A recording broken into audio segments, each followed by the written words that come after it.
Bakit? Kulang pa ba yung binibigay ko sa yung pato?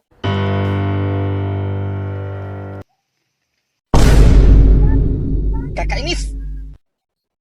Natapos na lang yung program, di man lang natawag yung pangalan ng anak ko. Kala ko pa naman masusurprise ako.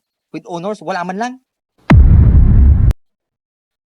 Bukas yan sa akin si paring Bebong. Kakausapin ko yan Sir Bebong. 24 hours later. Oy, pare! Ginagawa pre. mo dyan, pare? Wala, ito pre, tumatambay lang.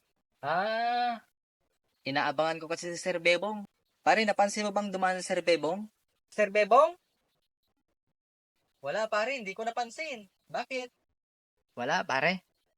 May gusto lang akong sabihin kay Sir Bebong, kakausapin ko lang. Sige pare, punta na ako. Ingat ka dyan ha. Sige pare. Oh, ayun na pala pre si Sir Bebong oh. Ay, oo nga pre, andyan na. Sige, ingat na lang, kausapin ko lang. Sige, usap na kayo pare. Alis na ako, may gagawin pa kasi ako eh.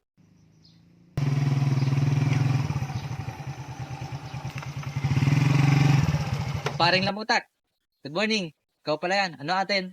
Good morning, Sir Bebong. Good morning. Hindi na ako magpapaligoy-ligoy pa. May sasabihin sana ako sa'yo. Ano yun, pare? Bakit hindi mo man lang binigyan ng award yung anak ko? Kaya, sana, ginawa mo man lang sana ang with honors yung anak ko. Bakit ganon? Kumpare pa naman kita. Yun lang ba, pare? Yun lang bang sinadya mo? Marami kasing absent yung anak mo. Marami sa nakakaligtaan na mga quizzes sa school. At saka kapag may mga activity sa school, hindi niya ginagawa. Kaya yun lang nakuha niyang grades pare, kaya wala siyang award, wala pa siyang honor. Hindi pre, hindi dapat ganun. Ninong ka pa naman ng anak ko, dapat hindi ganun. Kinuha pa naman kitang ninong ng anak ko, tapos ganun lang. Kawawa naman yung inaanak mo. Oh. Yung mga kapitbahay ko, yung mga anak nila, with high honor, with honors. Bakit naman ganun ang ginawa mo pare? Hindi ka na lang naawa sa inaanak mo. Hindi naman sa ganun pare. At saka may grading system tayong sunod-sunod. Hindi naman yun ang basehan pare. At saka sa pagbibigay ko pare ng grades, naaayon lang sa kakayahan ng estudyante or ng bata. Kaya wag mong sisisihin pare kung ganun ang nakayanan ng anak mo. Maging proud lang tayong magulang kung anong nakayanan ng anak pare. Wag mo sa akin sinisisi pare. Hindi porket inaanak ko yung anak mo, gagawin ko ng with high honor ang anak mo.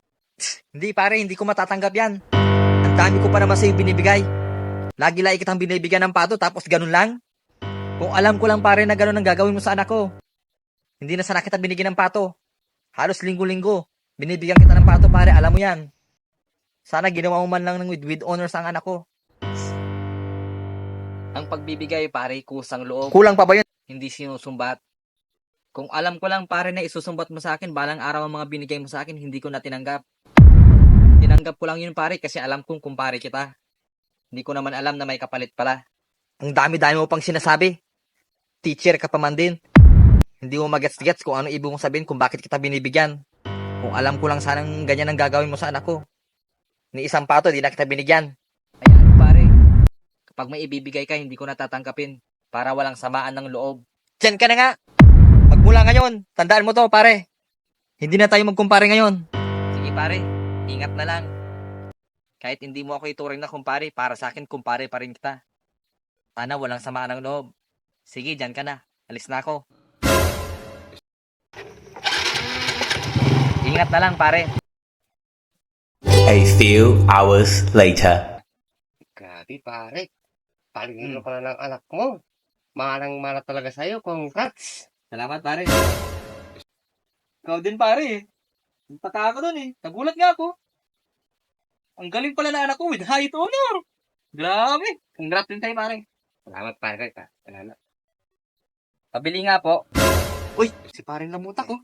Parang Lamutak, punta ka muna rito. Hindi ka muna dito. Hindi na, pare. Saka, hindi ko gusto yung pinag-uusapan nyo. Para naman kayo nakaka-insulto. Nangyari doon? Hindi ko alam, pre. Yung anak niya, walang honor. Diyan na kayo, pare. Parang lang, apagtado agad siya. Oo nga, pare. Yaan mo na. Lilipat din yan. Oo nga, pare. Pilipas talaga din yan. Mag-enjoy na lang tayo. Ayun ang maganda. Baka hindi niya gusto yung pato. Baka gusto niya native na manok.